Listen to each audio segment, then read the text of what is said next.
Hello my dear students, welcome back to the class. जैसा कि आप स्क्रीन पे देख ही रहे हो, ये वीडियो आप सबके लिए बहुत ही इंपॉर्टेंट होने वाली है। क्यों? क्योंकि इस वीडियो में मैंने सीबीएसई सैंपल पेपर क्वेश्चंस जो हैं वो सॉल्व करवाए हैं। ठीक है, मतलब सीबीएसई सैंपल पेपर्स में से कुछ क्वेश्चंस को कलेक्ट किया है जो कि सब्जेक्ट वर्ब एग्रीमेंट टॉपिक से रिलेटेड है, और ये 2024 के जो सैंपल पेपर्स हैं उनका कलेक्शन है। ठीक है, तो इस वीडियो में मैं आपको ये सिखाऊंगी कि इस टाइप के क्वेश्चंस को हम सॉल्व कैसे करते हैं। अपार्ट फ्रॉम दैट जो है, आपको आंसर फाइंड करने के साथ साथ मैं रीजन भी बताऊंगी कि यही आंसर क्यों आया, बाकी क्यों नहीं हुए। ठीक है, तो आपको किसी भी टाइप का कोई कंफ्यूजन नहीं रहेगा। इससे पहले एक चीज और बताना चाहूंगी कि ये वीडियो मैंने स्पेशली अपने स्टूडेंट्स को भी माइंड में रखते हुए बनाई है, और बाकी सब भी जो मेरे साथ न्यू स्टूडेंट्स मेरे यूट्यूब के चैनल के थ्रू जो मेरे साथ ज्वाइन कर रहे हैं। ठीक है, चाहे आप क्लास 10 का एग्जाम दे रहे हो या आप किसी भी क्लास के एग्जाम के लिए प्रिपेयर कर रहे हो, अपार्ट फ्रॉम दैट चाहे आप किसी कंपटीशन के लिए प्रिपेयर कर रहे हो, मतलब किसी कॉम्पिटिटिव एग्जाम के लिए रेडी हो रहे हो, दैट मीन्स कि आपको अगर इंग्लिश ग्रामर, इंग्लिश लैंग्वेज अगर आपका एक पार्ट है, तो subject verb agreement that is the most important topic also, right? So in this video I'm going to cover a few questions in which you would learn about subject verb agreement. जो मेरे students हैं, मैंने उनको class में subject verb agreement अच्छे से करवा दिया है, तो उनको भी मेरी रिक्वेस्ट है कि वो ये वीडियो अच्छे से देखें, क्योंकि it is not possible for me to cover all the questions in class. ठीक है, क्लास में इतना टाइम नहीं होता है क्योंकि हमारे पास और भी बहुत सारी एक्टिविटीज होती हैं, और भी रिस्पॉन्सिबिलिटीज होती हैं, जिनके चलते सैम्पल पेपर्स के जो क्वेश्चंस हैं मैं क्लास में सॉल्व नहीं करवा पाती हूँ। लेकिन यहाँ पर वीडियो इसीलिए अपलोड कर रही हूँ कि वो आराम से यहाँ से आप वीडियो देखकर सभी सैंपल पेपर्स का जो सॉल्यूशन है उसको प्रैक्टिस कर सकते हैं। और जो मेरे अदर स्टूडेंट्स हैं जो यूट्यूब के थ्रू मेरे साथ मतलब जुड़े हैं, उनके लिए मेरा ये सजेशन रहेगा कि आप भी ये वीडियो को ध्यान से देखिए। लेकिन अगर आपने पहले सब्जेक्ट वर्ब एग्रीमेंट की वीडियो नहीं देखी है तो आप पहले वो देख लीजिएगा, क्योंकि अगर वो वीडियो जो है देखेंगे तभी आपको ये समझ में आएगा कि इस सब्जेक्ट वर्ब एग्रीमेंट में हमें करना क्या है। तो उन वीडियोस में मैंने आपको बताया हुआ है कि सब्जेक्ट वर्ब एग्रीमेंट होता क्या है, उसमें हमें क्या क्या स्टेप्स फॉलो करने होते हैं, और इसके अलावा जनरल रूल क्या है। ठीक है, तो यहाँ पर आज हम कुछ क्वेश्चंस के थ्रू प्रैक्टिस करने वाले हैं, उन्हीं स्टेप्स को, उन्हीं रूल्स को। चलिए स्टार्ट करते हैं आज की वीडियो। जैसा कि आप स्क्रीन पे देख रहे हो, यहाँ पे जो क्वेश्चन है वो है सब्जेक्ट वर्ब एग्रीमेंट से रिलेटेड एरर करेक्शन। ठीक है, एरर करेक्शन का क्वेश्चन है।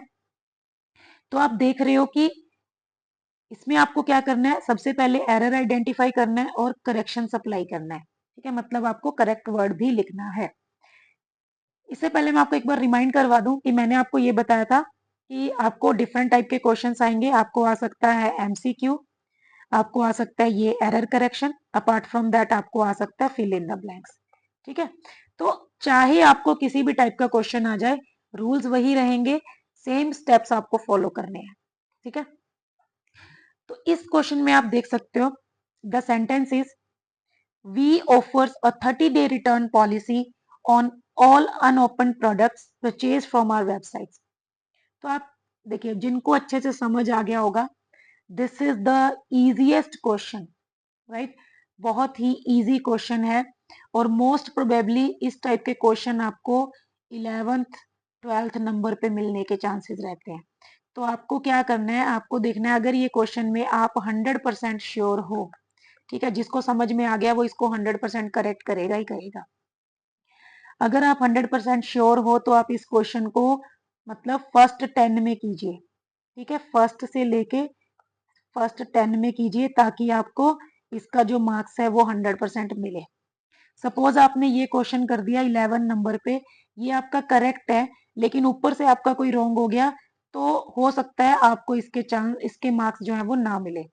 तो मेरे कहने का मतलब क्या है, जो मेरा सजेशन है वो ये है कि अगर आप इस क्वेश्चन में 100% श्योर हो तो आप इसको पहले करेंगे, और ये इतना इजी है कि आप इसको 100% सॉल्व कर पाएंगे। ठीक है, तो आप इजीली देख सकते हो, आपको ज्यादा रीड करने की भी जरूरत नहीं पड़ेगी। वी ऑफर्स, सबसे पहले आप ये देखिए कि ये जो वी है ये क्या है, ये एक प्लूरल सब्जेक्ट है, ठीक है। और मैंने आपको क्या बताया था कि प्लूरल के साथ हमेशा प्लूरल वर्ब ही आती है, प्लूरल सब्जेक्ट के साथ प्लूरल वर्ब आती है। तो आप क्लियरली देख सकते हो कि ये जो ऑफर्स है ये सिंगुलर वर्ब है, तो यहीं पे आपको एरर मिल गया, आपको कहीं और जाने की जरूरत ही नहीं पड़ी। सिंपली आप देखिए ऑफर्स जो है वो रॉन्ग है, ये एरर है ऑफर्स, और इसकी जगह पे क्या आएगा, ऑफर, ठीक है। बहुत ही इजी क्वेश्चन है। एक चीज और बता देती हूँ यहाँ पे, मोस्टली मैंने क्या देखा है कि कई बार स्टूडेंट क्या करते हैं, वो ये जो वी है ना इसको ही कर देंगे, तो ये आप नहीं कर सकते, ये गलत है, ठीक है। क्योंकि आपकी जो एरर्स होती हैं वो ऐसे नहीं होती कि आपको सब्जेक्ट को चेंज कर देना है, कि आपको वी को आई बना दिया, यू को ही बना दिया, नो। आप सिर्फ ऐसे ही चेंज कर सकते हैं, जैसे फर्स्ट फॉर्म है तो उसको आप फर्स्ट फॉर्म के साथ एस और ई एस कर सकते हो, या फिर आप उसको सेकंड फॉर्म में कन्वर्ट कर सकते हो, ठीक है, या आई एन जी फॉर्म में कन्वर्ट कर सकते हो, या फिर आप ये जैसे हैं ऑन ऑफ, यानी जो प्रेपोजिशंस है उनमें चेंजेस कर सकते हो, ठीक है। या फिर जैसे इसके अलावा आप मोडाल्स अगर आपको मिल जाते हैं तो वहां चेंजेस कर सकते हो, आप सब्जेक्ट में चेंज नहीं कर सकते। तो यहाँ पे जो एरर है वो किस में रहेगा, ऑफर्स में, ठीक है। तो ऑफर्स जो है वो एरर है, और सही क्या आएगा, ऑफर, ठीक है। आप क्लियरली देखिए कि ये जो वी है ये एक प्लूरल सब्जेक्ट है, और plural subjects take plural verbs, तो इसके साथ में फर्स्ट फॉर्म आनी चाहिए ओनली, लेकिन हमें क्वेश्चन में दे रखा है एस प्लस ई एस, तो ये तो आ नहीं सकता, तो सिंपली ऑफर आएगा, ठीक है। आई होप आपको ये क्वेश्चन क्लियर हो गया होगा। चलते हैं नेक्स्ट क्वेश्चन पे, ठीक है। अगर आपका कोई भी डाउट है तो आप मुझे कमेंट बॉक्स में शेयर कर सकते हैं, ठीक है। नेक्स्ट क्वेश्चन, ये देखिए, ये अभी आपको क्या मिल गया, फिल इन द ब्लैंक की फॉर्म में मिल गया, ठीक है। लास्ट वाला जो था वो एरर करेक्शन था, ये आपका फिल इन द ब्लैंक है। Complete the line from a song by filling the blank with the correct option. The morning dew captures your essence, the flowers and grass dash your color, the sunrise embraces your arrival as the dawn welcomes a new day। सबसे पहले तो अभी कुछ के mind में ये question आ रहा होगा कि हमें कैसे पता चलेगा कि ये सब्जेक्ट वर्ब एग्रीमेंट का क्वेश्चन है, या फिर इसमें रिफ्लेक्टेड क्यों नहीं आ सकता, या शेल रिफ्लेक्ट क्यों नहीं आ सकता। तो आप देखिए, पहले आप फर्स्ट लाइन ध्यान से पढ़िए, द मॉर्निंग ड्यू सिंगुलर है, इसके साथ में कैप्चर्स दे रहा है सिंगुलर वर्ब। फिर देखिए the sunrise singular, embraces singular, as the dawn singular, welcomes singular, और यहाँ पे दे दिया द फ्लावर्स एंड ग्रास, और यहाँ पे ब्लैंक दे दिया। इट मीन्स कि कहीं ना कहीं आपको वो सब्जेक्ट वर्ब एग्रीमेंट ही चेक करने की कोशिश कर रहा है। अगर ये टेंस का क्वेश्चन होता, सपोज करो, तो कहीं ना कहीं आपको कुछ हिंट मिलता कि इसमें पास्ट टेंस है, या प्रेजेंट टेंस है, या फ्यूचर टेंस है, ठीक है। तो वो भी हिंट आपको जरूर मिलता है, वो जब मैं टेंसेस के क्वेश्चंस कराऊंगी तब आपको और अच्छे से समझा दूंगी। तो यहाँ आप देख सकते हो कि यहाँ कैप्चर्स आया, एम्ब्रेसेस आया, वेलकम्स आया, तो यहाँ पर भी कहीं ना कहीं सब्जेक्ट वर्ब एग्रीमेंट का क्वेश्चन है, तो या तो रिफ्लेक्ट आएगा या फिर रिफ्लेक्ट्स आएगा, क्योंकि सेकंड फॉर्म में या शेल रिफ्लेक्ट ऐसे जो है सब्जेक्ट वर्ब एग्रीमेंट काम नहीं करता है, ठीक है, पास्ट में और फ्यूचर में। तो सिर्फ प्रेजेंट में, तो आपके पास दो ऑप्शन बच गए, ए या फिर बी। अब आप देखिए, कई स्टूडेंट्स क्या करेंगे, वो ये देखेंगे कि कैप्चर्स आ रहा है, एम्ब्रेसिस आ रहा है, वेलकम्स आ रहा है, तो इसमें भी रिफ्लेक्ट्स आ जाएगा। नो, यहीं पर ही तो ट्रिक है, ठीक है। आप ध्यान से रीड कीजिए, द फ्लावर एंड ग्रास, फूल और घास मतलब दो चीजें हैं, दो सब्जेक्ट एंड से ज्वाइन हो रहे हैं, फर्स्ट रूल यहाँ पे अप्लाई हो रहा है, लेकिन दोनों अलग अलग है, एक चीज को रेफर नहीं कर रहे हैं, ठीक है। जब दोनों अलग अलग हैं तो दैट मीन्स कि वो क्या है, प्लूरल सब्जेक्ट है, और जब प्लूरल सब्जेक्ट है तो प्लूरल वर्ब आएगी, और प्लूरल वर्ब क्या होती है, first form, so that is reflect. So correct option क्या है आपका, ए, ठीक है। इस तरह से आपको चूज करना है। आई होप ये क्वेश्चन आपको क्लियर हो गया होगा। तो अभी हम चल रहे हैं नेक्स्ट क्वेश्चन पे। नेक्स्ट क्वेश्चन देखिए, फिर से फिल इन द ब्लैंक है, थोड़ा सा ट्रिकी है ये, लेकिन ध्यान से रीड करेंगे तो बड़े आराम से आप लोगों को क्लियर हो जाएगा। The author's of the book, देखिए फिल इन द ब्लैंक है ना, the author's of the book dash all reasonable care to ensure that the contents of the book do not violate any copyright or other intellectual property rights of any person in any manner। सबसे पहले आप ये देखिए, यहां पे देखिए do not आ गया, the contents of the book do not, then इधर इंटेलेक्चुअल प्रॉपर्टी राइट्स, है ना। यहाँ पे आपको हिंट मिल रहा है कि ये जो क्वेश्चन है ये कहीं ना कहीं प्रेजेंट टेंस से ही बिलोंग करता है, ना तो पास्ट का है ना फ्यूचर का है। जब प्रेजेंट से बिलोंग करता है तो आप ये देखिए कि हो सकता है इसमें सब्जेक्ट वर्ब एग्रीमेंट का भी काम हो। ठीक है, अब हम क्वेश्चन दोबारा से रीड करेंगे, बाकी के पार्ट को नहीं, जो हमें चाहिए मेन। देखिए, the author's of the book dash all reasonable care, बस इतना ही हम चेक करेंगे। The author's of the book, देखिए यहाँ पे थोड़ी सी ट्रिक है कि ब्लैंक के पास आपको बुक दे दिया, अब आपको क्या लगेगा कि ये सिंगुलर सब्जेक्ट है।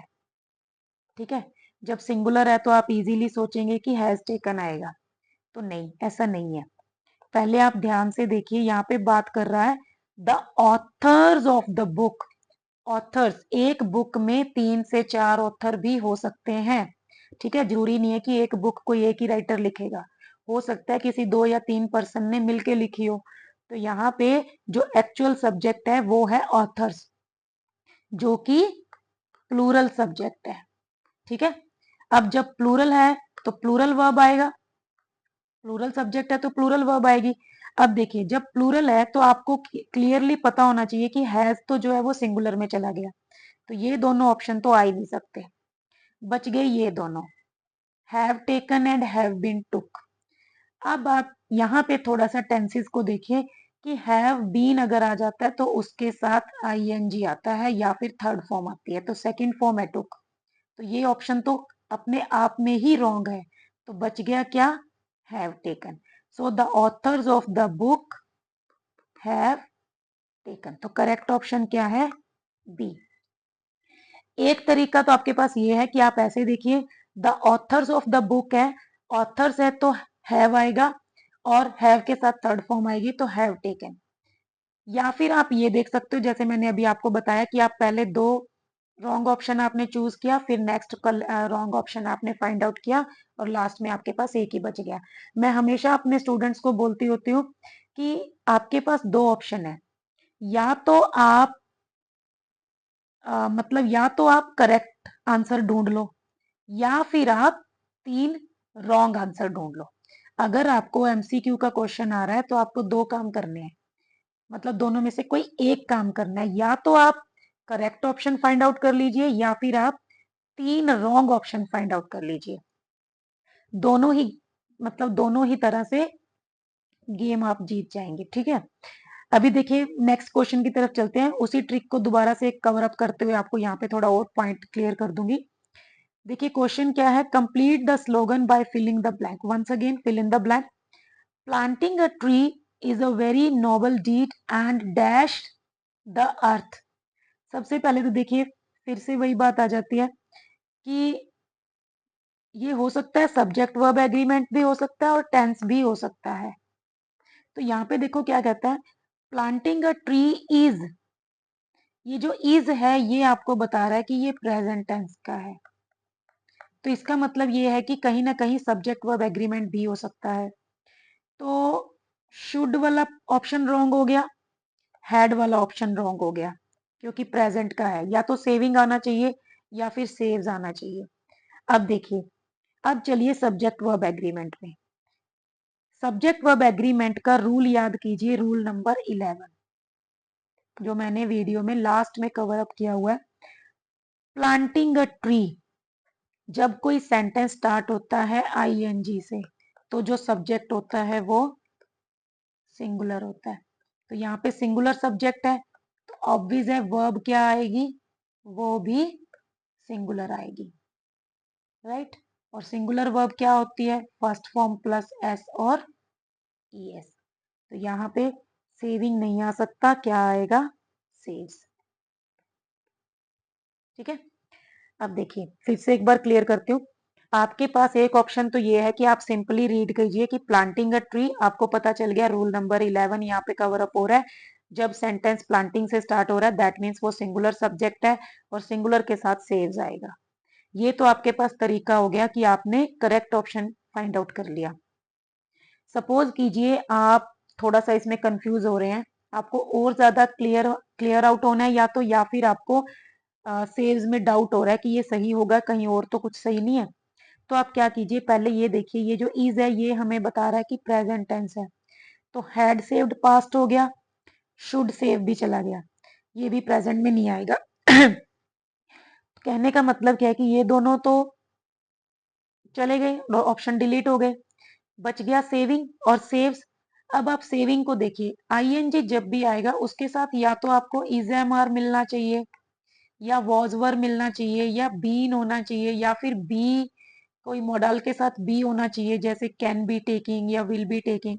तो ऐसा भी कुछ नहीं है, तो इसका मतलब ये ऑप्शन भी नहीं है। तो बच गया कौन सा? सेव्स।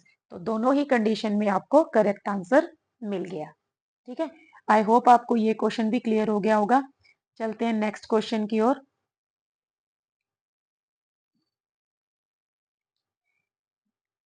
नेक्स्ट क्वेश्चन देखिए, फिर से एमसीक्यू ही है। Fill in the blank by choosing the correct option. Our school chess team dash the inter school chess championship. So our school chess team, देखिए कलेक्टिव नाउन है, सिंपल सी बात है, कलेक्टिव नाउन है तो ऑब्वियस है कि सिंगुलर होगा। ठीक है, और ये क्या कह रहा है, देखिए ये कहता है कि it's a victorious day, it is, ये बता रहा है कि प्रेजेंट में बात हो रही है ना। अगर आप इसको ट्रांसलेट भी करके देखें तो वाह कितना अच्छा दिन है ना, विक्टोरियस डे है, हमारे स्कूल की जो टीम है उसने इंटर स्कूल चेस चैंपियनशिप जीत ली है, जीत ली है। तो मैंने आपको पहले भी बताया था है या फिर है, तो जब है आ रहा है तो सिंगुलर है। अब जब सिंगुलर है तो ऑब्वियस है उसके साथ क्या लगता है, हैज, और एक हैज हमारे पास यहाँ पे है। ठीक है, अब दो हैज है, चलो ये डिलीट हो गया क्योंकि पास्ट का था, ये डिलीट हो गया फ्यूचर का था। अब हैज बीन वॉन या हैज वॉन, इन दोनों में आपको डाउट होगा। तो क्लियर सी बात है, अगर हैज के साथ बीन आ जाता है तो यहाँ पे आईएनजी आता है। ठीक है, यहाँ पे टेंसेस के रूल अप्लाई हो रहे हैं। तो नॉर्मल क्या बच गया लास्ट में हमारे पास, हैज प्लस थर्ड फॉर्म, तो ये करेक्ट है। Our school chess team has won the inter school chess championship. Next देखिए, अभी जो हमने सॉन्ग वाला सेंटेंस किया था वही सेम है, complete the line from a song. The whispering leaves, leaves tell the silent stones, the sun singular, cast, casts है, leading you towards tomorrow's glory, glory. So the silent stones, ठीक है, आप simply देखिए the silent stones है तो obvious है plural subject है, जब प्लूरल होता है तो उसके साथ क्या आता है, देखिए प्लूरल के साथ यहाँ पे भी आप कंफ्यूज हो सकते हैं, प्लूरल के साथ हैव भी तो आता है। ठीक है, शेल इको रॉन्ग है, डिलीट हो गया। प्लूरल के साथ एको ही आएगा, एकोज नहीं आएगा, तो ये भी डिलीट हो गया। बच गया ये दोनों, इन दोनों में कंफ्यूजन होगा। तो आप एक पैटर्न देखिए, यहाँ पे सिंपली फर्स्ट फॉर्म यूज कर रहा है ना, the whispering leaves tell the sun cast, तो इट मीन्स कि ये नहीं आएगा, ये आएगा। तो B is the correct answer, that is echo. The silent stones echo your journey. Okay, I hope आपको ये दोनों क्वेश्चन क्लियर हो गए होंगे क्योंकि इससे रिलेटेड ही है पहले वाले भी। अभी हम चलते हैं नेक्स्ट क्वेश्चन की ओर। ये क्वेश्चन आप देख रहे हो क्या है, once again fill in the blank. थोड़ा सा मैं इसको नीचे कर लेती हूँ।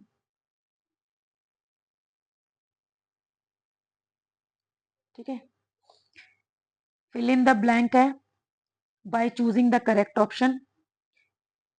क्रॉसिंग, देखिए फिर से वही सेंटेंस सेम आ रहा है, क्रॉसिंग आईएनजी से स्टार्ट हो रहा है। तो जिनको अच्छे से समझ आ गया हो वो बड़े आराम से इस चीज को सॉल्व कर सकते हैं। Crossing this stretch at any time of the day is, देखिए यहाँ पे आप पहले ही देख लो, सब्जेक्ट वर्ब एग्रीमेंट का रूल अपने आप अप्लाई हो रहा है। क्रॉसिंग से स्टार्ट हो रहा है, सिंगुलर सब्जेक्ट है, यहाँ पे सिंगुलर वर्ब आ गया। उसके बाद देखिए आगे क्या कह रहा है, even during afternoon there dash ice cream vendors. मैंने आपको एक रूल बताया था ना, जब सेंटेंस स्टार्ट होता है हेयर या देयर से, तो आपको जो उल्टा मिलता है, मतलब सब्जेक्ट बाद में मिलता है और ब्लैंक उससे पहले मिल जाता है। तो यहाँ पे जो सब्जेक्ट है वो ये है, आइसक्रीम वेंडर्स। तो आपको कुछ भी रीड करने की जरूरत नहीं है, आप सिंपली देखिए ice cream vendors, more than one है, प्लूरल है, तो सिंपली यहाँ पे या तो आर आएगा या फिर वर आएगा। ठीक है, देखिए प्लूरल सब्जेक्ट है तो आपको कंफ्यूजन होगी, ये तो चला गया, इसमें भी हो सकता है, इसमें भी हो सकता है, इसमें भी हो सकता है। अब देखो, there have been ice cream vendors, या देयर आर आइसक्रीम वेंडर्स, या देयर वर। अब देखिए यहाँ पे इज था, प्रेजेंट में बात हो रही है, तो पास्ट तो हो नहीं सकता, तो ये वर भी चला गया। ठीक है, ये भी रॉन्ग हो गया, ये भी रॉन्ग हो गया, बच गए ये दोनों। अब देखिए there have been ice cream vendors नहीं होगा, क्योंकि हैव बीन के साथ कोई फॉर्म के साथ आईएनजी होना चाहिए था, और वो यहाँ पे मिसिंग है, तो बच गया क्या, आर। तो करेक्ट ऑप्शन क्या होगा, आर। ओके, सॉरी, हो सकता है आपको ये क्वेश्चन में कोई डाउट हो, तो आप दोबारा से एक बार इसको रिवाइंड करके देख लीजिए। कहने का मतलब क्या है, सिंपली या तो आप एक करेक्ट ऑप्शन ढूंढ लो, या फिर आप 3 रॉन्ग ऑप्शन ढूंढ लो, दोनों में से आपको एक काम करना ही पड़ेगा। सो आई होप आपको ये क्वेश्चन क्लियर हो गया होगा। चलते हैं नेक्स्ट क्वेश्चन की ओर। नेक्स्ट क्वेश्चन देखिए क्या है,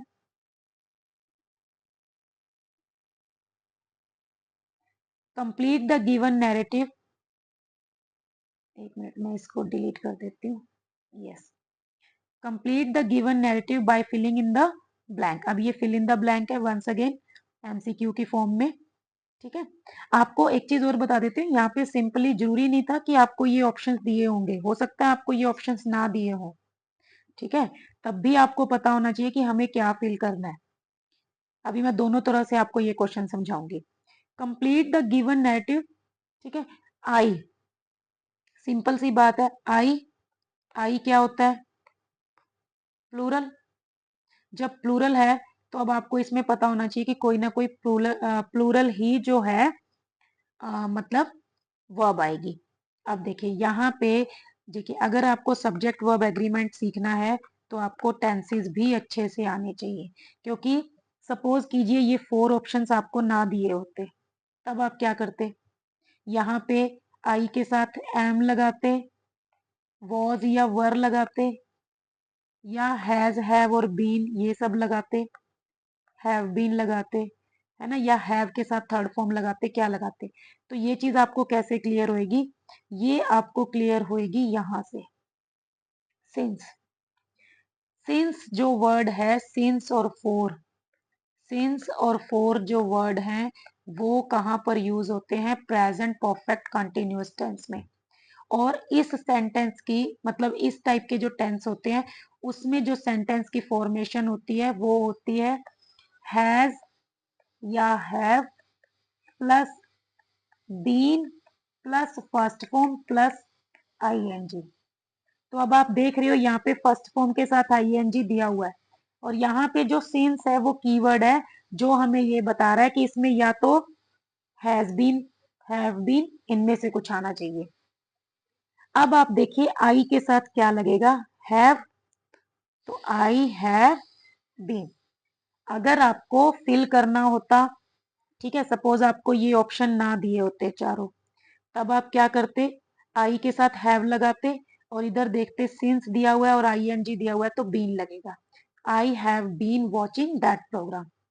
अगर अब सपोज करो आपको ये क्रॉस ना दिया होता, मतलब ये चारों ऑप्शन दिए हुए हैं, तब आप सिंपली देख सकते हो कि आई के साथ हैज बीन तो आ ही नहीं सकता, ए ऑप्शन रॉन्ग हो गया, वॉज बीन अपने आप में रॉन्ग है, और आई के साथ अगर हैड हम अकेला यूज करते हैं तो वॉचिंग के साथ करेक्ट नहीं हो पा रहा, बीन तो हमें चाहिए, तो ये ऑप्शन भी चला गया, बच गया क्या, आई have been.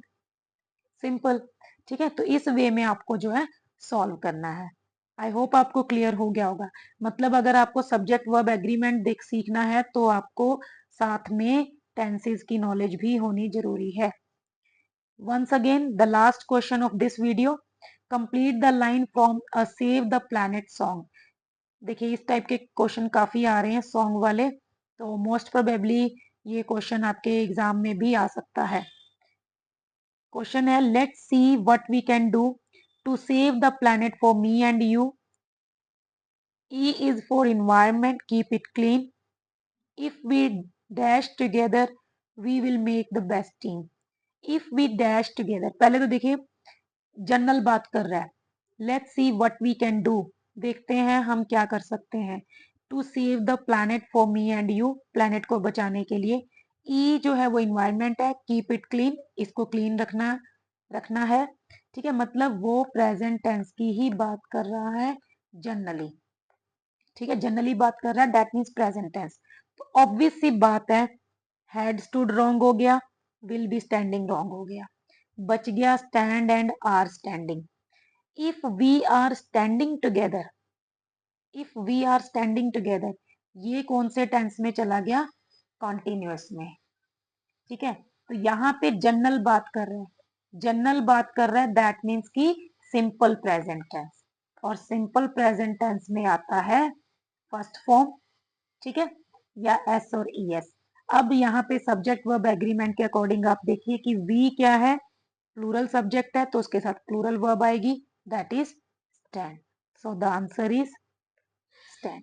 If we stand together we will make the best team. तो इस वे में आपको जो क्वेश्चंस हैं वो सॉल्व करने हैं। आई होप आपको ये वीडियो अच्छी लगी होगी और आपके लिए इम्पोर्टेंट भी रही होगी, क्योंकि मैं इस बात को मतलब 100% एश्योरेंस के साथ कह सकती हूँ कि जिसने ये क्वेश्चन ध्यान से सॉल्व कर लिए मेरी बातों को समझते हुए, उसको ये क्वेश्चन दोबारा करने की जरूरत नहीं है। आपका सिर्फ वन टाइम इन्वेस्टमेंट है कि आपको ये मे बी 15 मिनट्स हो गए होंगे शायद, मुझे 15 टू 20 मिनट्स की वीडियो होगी। आपको वन टाइम ये 15-20 मिनट स्पेंड करने हैं और आपको दोबारा इस वीडियो को देखने की जरूरत भी नहीं पड़ेगी, आपको ये क्वेश्चन सॉल्व भी करने की जरूरत नहीं पड़ेगी, और आपको इनसे मिलते जुलते कितने भी क्वेश्चंस आ जाएं आप उनको आराम से सॉल्व कर सकते हैं। ठीक है, तो मेरे स्टूडेंट्स को तो मैं बाउंड करके भी बोलूंगी कि ये वीडियो जरूर देखनी है। बाकी सभी जिसको भी वीडियो अच्छी लगी हो, आप ध्यान से वीडियो को देखिए, समझिए। अगर आपको अच्छी लगी अपने फ्रेंड्स के साथ आप शेयर भी कर सकते हैं। ठीक है, I have tried my best to explain all the reasons why one answer is correct and other 3 are wrong, and in the next video I will come back to you with the same type of questions from the sample papers of 2023, because I have 5 more question papers, and I shall try to cover the rest of the questions also in the next video.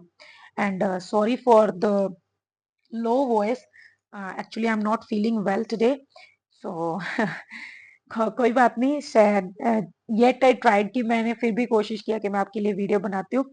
ठीक है, क्योंकि 2 दिन पहले भी मैं video upload नहीं कर पाई। So okay, rest apart, आपको वीडियो अच्छी लगी है, आप वीडियो को देखिए, समझिए और सीखते रहिए मेरे साथ सब्जेक्ट वर्ब एग्रीमेंट या कोई भी ग्रामर का topic. Thank you, all the best for your exams. Thank you, bye, see you in the next video.